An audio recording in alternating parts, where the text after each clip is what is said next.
Elle s'entraîne, elle transpire, elle marque des buts, elle porte les couleurs de la Suisse avec fierté. Elle joue. Et pourtant, aujourd'hui, on va parler d'un sport qu'on célèbre à condition qu'il soit masculin. D'un terrain où l'égalité reste au vestiaire. Allez, générique.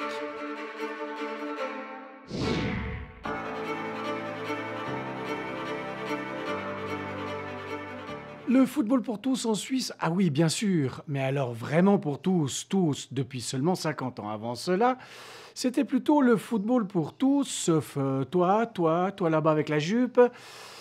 Allez, flashback. On est en 1968 et pendant que le monde entier crie libération en Suisse, on vit une autre type de révolution. Le Damen Fußball Club Zurich voit le jour. Premier club féminin officiel, une équipe, des crampons et surtout du culot.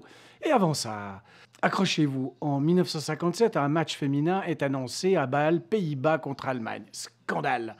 L'Association suisse d'athlétisme et de football prend la fuite comme si on avait annoncé une invasion extraterrestre. Elle déclare fièrement que ce genre de spectacle relève du cirque ou de la foire.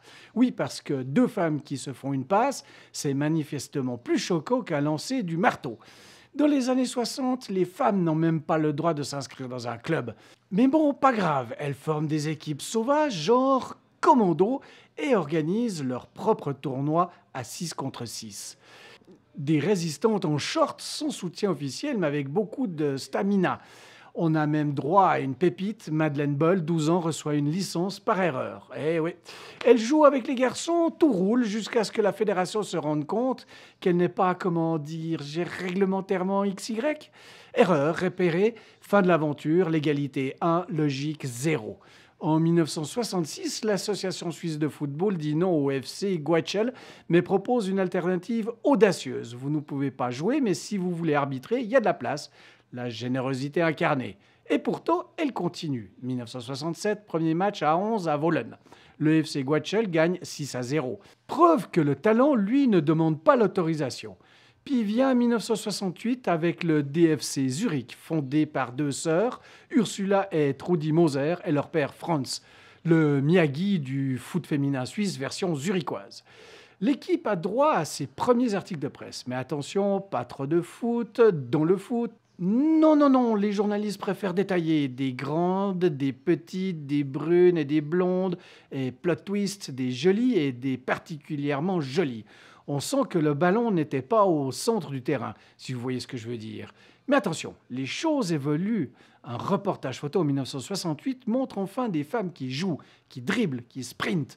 Et pas juste des femmes qui existent en arrière-plan, coiffées et brochées dans des maillots trop grands. Un miracle en noir et blanc. Alors, est-ce qu'en 1968, cette grande année de secousse sociale a influencé le foot féminin? Difficile à dire. Les pionnières, elles, disent que non. Elles n'étaient pas là pour militer, elles voulaient plus jouer au foot. Mais bon, disons que ça tombait bien dans l'ambiance de l'époque. Et enfin, en 1970, création officielle de la Ligue suisse de football féminin, Champagne, ou plutôt isotonique tiède. Mais l'année suivante, on instaure une nouvelle règle. Seules les équipes affiliées à un club masculin pourront jouer. Traduction. C'est bon les filles, vous pouvez exister, mais sous supervision masculine, s'il vous plaît. Résultat, certains clubs disparaissent, d'autres se font adopter façon orpheline du foot. C'est un peu comment dire, tu peux jouer à la console, mais seulement si tu as un grand frère pour tenir la manette. Alors voilà, le football féminin suisse n'est pas né dans la lumière, mais dans la persévérance, les règlements absurdes et un peu de mauvaise foi institutionnelle. Il a fallu contourner, insister, parfois se faire passer pour un garçon. Et surtout, ne jamais lâcher le ballon. Aujourd'hui, ça joue, ça marque. Mais n'oublions pas que si on en est là, c'est grâce à celles qui ont couru, même quand on leur disait de s'asseoir. Et si tu veux un jour un bel événement, regarde dès la semaine prochaine, le championnat d'Europe féminin aura bien lieu. Et même en plus en Suisse. Ça, c'est trop fort.